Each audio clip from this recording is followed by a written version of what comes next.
அனைவருக்கும் வணக்கம். கடக ராசிக்காரர்களுக்கு ஏப்ரல் 25ஆம் தேதி முடிவதற்குள் பணமழை கொட்டப்போவது உறுதி. அலட்சியம் வேண்டாம், அவசியம் பாருங்கள் என்று சொல்லக்கூடிய வகையில் கிரகநிலைகளில் ஏற்படக்கூடிய மாறுதல் என்ன என்பதை ஆராய்ந்து பார்க்கும் போது நிச்சயமாக கடகராசிக்காரர்களுக்கு மிகவும் வலுவாக 9ஆம் இடத்தில் உச்சம் பெற்று சஞ்சரிக்கக்கூடிய சுக்கிரன் 25ஆம் தேதிக்கு பிறகு 10ஆம் இடமான கர்மஸ்தானத்திற்குள் நுழைகிறார். ஆனால் ஏப்ரல் 25 வரை சூரியனும் மிக வலுவாக உச்சம் பெற்று சஞ்சரிக்கிறாருங்க. இது நிச்சயமாக மிக பெரிய அளவில் நன்மையும் அதிர்ஷ்டத்தையும் அள்ளித்தரக்கூடிய ஒரு அமைப்பாக பார்க்கப்படுகிறது. எனவேதான் பலமழை கொட்டப்போவது உறுதி என்று சொல்லக்கூடிய வகையில் பல வாய்ப்புகள் பொருளாதார ரீதியான முன்னேற்றத்தை பெறக்கூடிய வகையில நல்ல வலுவான சந்தர்ப்பங்களை இந்த வாரத்தில் ஏற்படுத்தி கொடுக்க போகின்றன. அதிலும் குறிப்பாக கிரகநிலைகளின் அமைப்பு எப்படி உள்ளது என்று ஆராய்ந்து பார்க்கும் போது ஏப்ரல் 25 வரை உச்சம் பெற்று மிகவும் வலுவாக சுக்கிரன் வீற்றிருக்கிறார். சுக்கிரன் பாக்கியஸ்தானமாகிய 9இல் உச்சம் பெற்றிருப்பது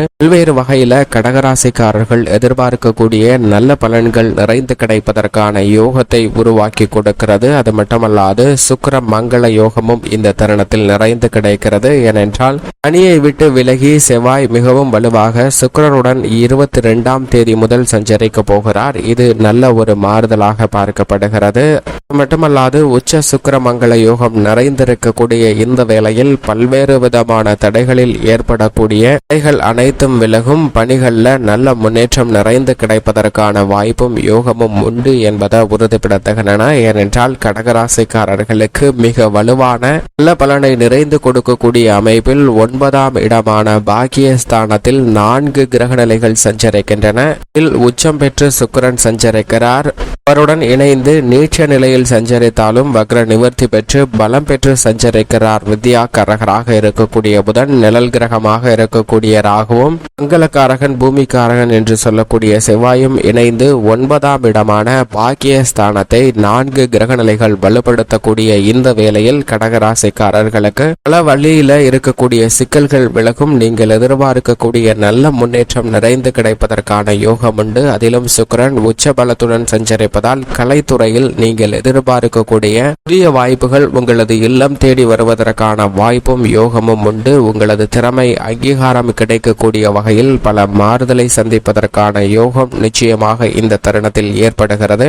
அரசியல் சார்ந்த பணிகளில் மிக பெரிய அளவில் உச்சபட்ச வளர்ச்சி நிறைந்து கிடைக்கக்கூடிய யோகம் நிறைந்த ஒரு தருணமாக பார்க்கப்படுகிறது. பல்வேறு வகையில தடையும் சிரமங்களும் சந்தித்த சூழ்நிலையில் அவை அனைத்துமே விலகி நல்ல முன்னேற்றத்தையும் வெற்றி வாய்ப்பையும் நிறைந்து பெறுவதற்கான யோகம் நிறைந்த ஒரு தருணமாக மாறியுள்ளது என்பதை தெளிவாக உறுதிப்படுத்துகிறார் சுக்கிரன். இவை கடகராசிக்காரர்களுக்கு சுக்கிரனுடைய இந்த அமைப்பு நிச்சயமாக பல பணிகள்ல உள்ள தடைகள் விலகுவதோடு மட்டுமல்லாது பொருளாதார ரீதியாக முன்னேற்றம் பெறக்கூடிய வகையில் புதிய வீடு, நிலம், வாகனம் வாங்குவதற்கான அதிர்ஷ்ட யோக வாய்ப்புகளும் மிக அபரிவிதமாக கிடைக்கிறது. இதையேதான் செவ்வாயும் உறுதிப்படுத்துகிறார். ஏனென்றால் அஷ்டமஸ்தானத்தில் சனியுடன் இணைந்திருப்பதை விட பாக்கியஸ்தானத்தில் ராகுவுடன் இணைந்திருப்பது, சுக்கிரனுடன் இணைந்திருப்பது நிச்சயமாக மிக பெரிய அளவில் நன்மையை கடகராசிக்காரர்களுக்கு ஏற்படுத்தி கொடுக்கக்கூடிய ஒரு சிறந்த அமைப்பாக பார்க்கப்படுகிறது. ராசிக்கு மிகவும் சகாயமானவராக இருக்கக்கூடிய செவ்வாய் மிகவும் வலுவாக அஷ்டமஸ்தானத்தை விட்டு விலகுவதால் பல்வேறு விதமான தடைகள், சிரமங்கள் நிச்சயமாக கடகராசிக்காரர்களுக்கு விலகக்கூடிய ஒரு அமைப்பாக பார்க்கப்படுகிறது.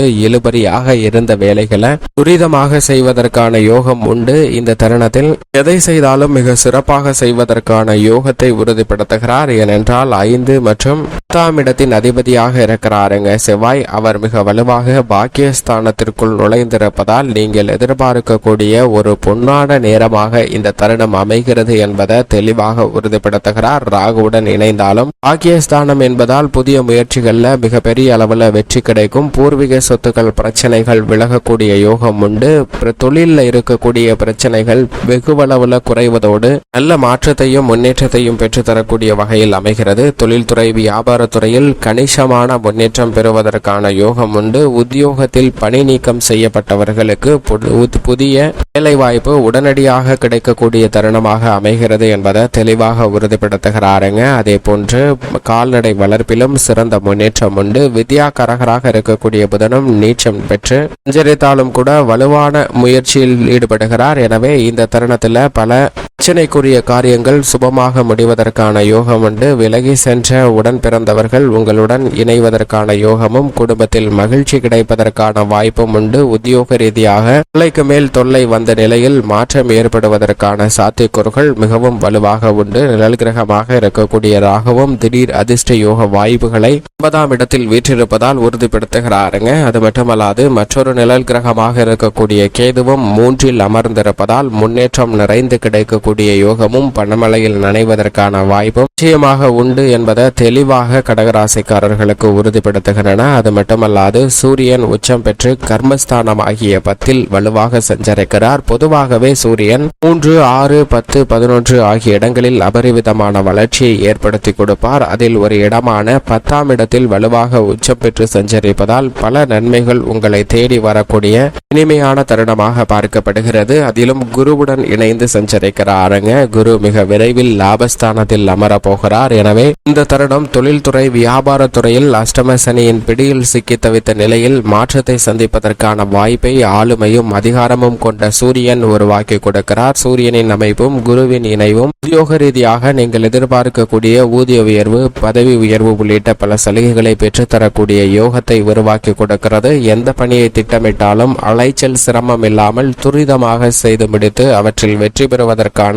யோகம் உண்டு என்பதை கர்மஸ்தானத்தில் உச்சம் பெற்றிருக்கக்கூடிய சூரியன் தெளிவாக உறுதிப்படுத்துகிறாருங்க. எனவே இந்த தருணம் பல தடைகள் நீங்கி நல்ல முன்னேற்றம் மிக சிறப்பாகவும் அபரிவிதமாகவும் கிடைப்பதற்கான யோகம் உண்டு என்பதை தெளிவாகவும் துல்லியமாகவும் உறுதிப்படுத்துகிறாருங்க. இதுபோன்று ராசியின் அதிபதியாக இருக்கக்கூடிய சந்திரன் 3, 4, 5 ஆகிய இடங்களில் சுபத்துவ பாதையில் வலம் வந்து கொண்டிருக்கிறார். எனவே இந்த தருணத்தில் சந்திரனின் அமைப்பு காரணமாக கடகராசிக்காரர்கள் மேற்கொள்ளக்கூடிய பணிகள் அனைத்திலும் நல்ல வெற்றி வாய்ப்பும் முன்னேற்றமும் நிறைந்து கிடைக்கும். அதிலும் குறிப்பாக புதிய முயற்சிகள்ல மிகப்பெரிய அளவில் வெற்றி கிடைத்து எதிர்பார்த்த இலக்கை அடைவதற்கான யோகம் நிச்சயமாக கிடைக்கிறது. இவ்வளவு நல்ல பலன்கள் நிறைந்திருந்தாலும் கூட அஷ்டமஸ்தானத்தில் ஆட்சி பலம் பெற்று அஷ்டமாதிபதியாக சனி அமர்ந்திருக்கிறார். எனவே உத்தியோக ரீதியாகவும் தொழில் ரீதியாகவும் சில சிக்கல்கள் இருக்கும். அது மட்டுமல்லாது குடும்ப உறவுகளை கையாளுவதிலும் சில சிக்கல்களை அஷ்டம சனியால் சந்திப்பதற்கான சூழ்நிலை உண்டு. எனவே எதை செய்தாலும் பொறுமையுடனும் நிதானத்துடனும் எதிர்கொள்ள வேண்டிய ஒரு தருணமாக நிச்சயமாக கடகராசிக்காரர்களுக்கு பார்க்கப்படுகிறது என்பதை அஷ்டம சனி உறுதிப்படுத்துகிறார். மேலும் இந்த தருணத்தில் பெண்மணிகளின் நலனுக்கு பொறுப்பேற்ற குரு கர்மஸ்தானத்திலும் சுக்கிரன் உச்சம் பெற்று பாக்கிய ஸ்தானத்திலும் இணைந்திருப்பது பெண்மணிகளுக்கு பல சுப நிகழ்வுகள் இனிமையாக நடைபெறுவதற்கான யோகத்தை உருவாக்கி கொடுக்கிறது. பெண்மணிகள் எதிர்பார்க்கக்கூடிய பொருளாதார ரீதியான முன்னேற்றம் பணமழை கொட்டப் போவது உறுதி என்று சொல்லக்கூடிய வகையில் சிறப்பாக அமைவதற்கான யோகமும் உண்டு என்பதை தெளிவாக உறுதிப்படுத்துகின்றன. மேலும் இந்த தருணத்தை சாதகமாக மாற்றிக்கொள்ள நிச்சயமாக கடகராசிக்காரர்கள் இந்த வாரத்தில் குலதெய்வ வழிபாட்டை மேற்கொள்ளுங்கள். பல தடைகள் உங்கள் வாழ்வில் இருந்து விலகி நல்ல முன்னேற்றமும் சுபிட்சமும் நிறைந்து கிடைப்பதற்கான யோகம் நிச்சயமாக உங்களுக்கு கிடைக்கும்.